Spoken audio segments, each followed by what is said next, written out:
Hey everybody, you're watching We the Fandom, where we discuss comic books, pop culture, and the fandom experience. If you enjoyed this video, please hit that like button and subscribe to the channel to see more content.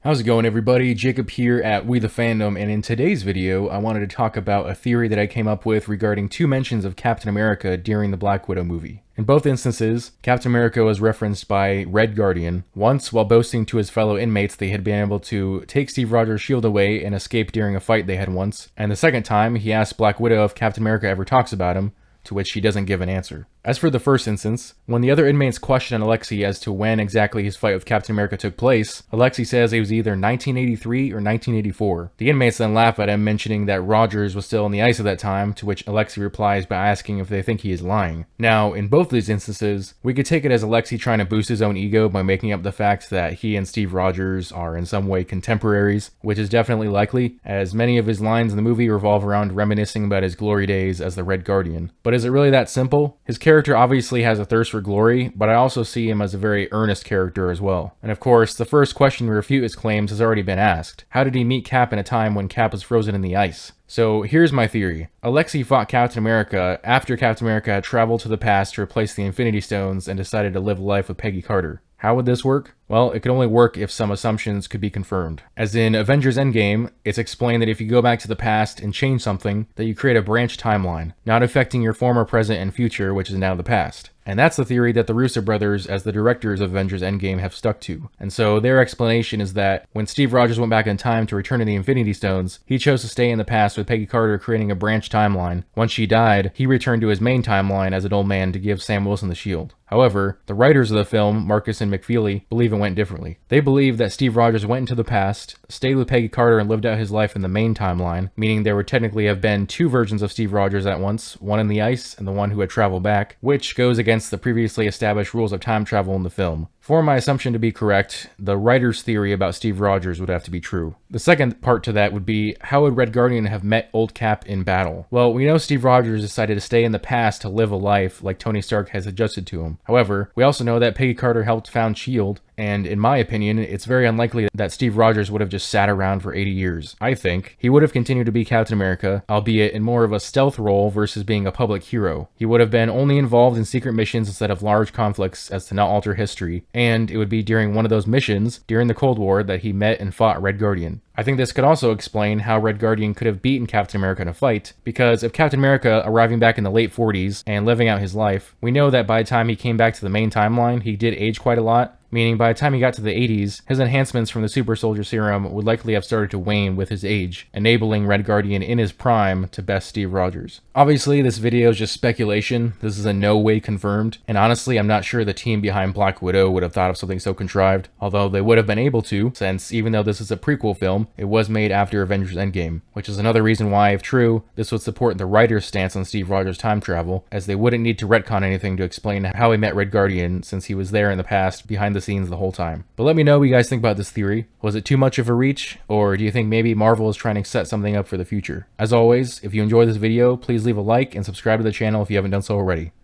I'll see you all in the next video. Bye.